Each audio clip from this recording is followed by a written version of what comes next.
Today, I'm heading 15 miles offshore in South Padre Island to try to catch a fish known as a cobia. Now, our first stop was at the end of the jetties where we had to catch our bait. And after getting a few cast nets full of mullet, it was time to make our run offshore. Now, cobia are fish that love structure, so our first stop happened to be at the buoys. But unfortunately, we didn't find anything here. And after making a stop at a barge and a shrimp boat without finding any fish, we decided to move into deeper water where there were some sunken shrimp boats to try to see if there were any cobia holding on to that. So after rigging up some 8-inch mullet on the hook and dropping down our bait with these 2-ounce egg weights, the trick was to just jig our mullet around on the structure below until something came by and grabbed it.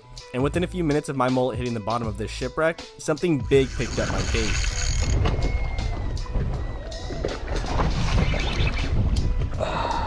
Now, as you can see, whatever I hooked up on, this fish was fired up. And with us fishing a shipwreck down below, I had to be extremely careful that this fish didn't break me off by running inside of that structure. And every single time I felt like I was gaining line on this fish, within seconds, it would take it right back.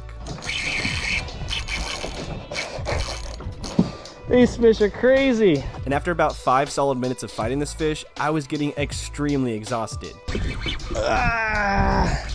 But I was not going to give up here. And after a few more minutes of battling this fish, we finally got eyes on what had picked up my bait. Get some of that line back. Come on. Come on, buddy, I see you. And it was a massive cobia, the exact fish that we came out here looking for. But even though this fish had come to the surface, the battle was not over. And I had to continue to tire him out until he started to do this thing they call the death circle. And after a quick gaff, we got him on the boat, and as you can see, we landed this massive cobia. Now, hands down, this has to be one of the best fighting fish I've ever fought. And this has been a fish on my bucket list for a very long time. And the fact that we got one this big in a place that I grew up fishing, honestly, I don't think there's a way you could top this.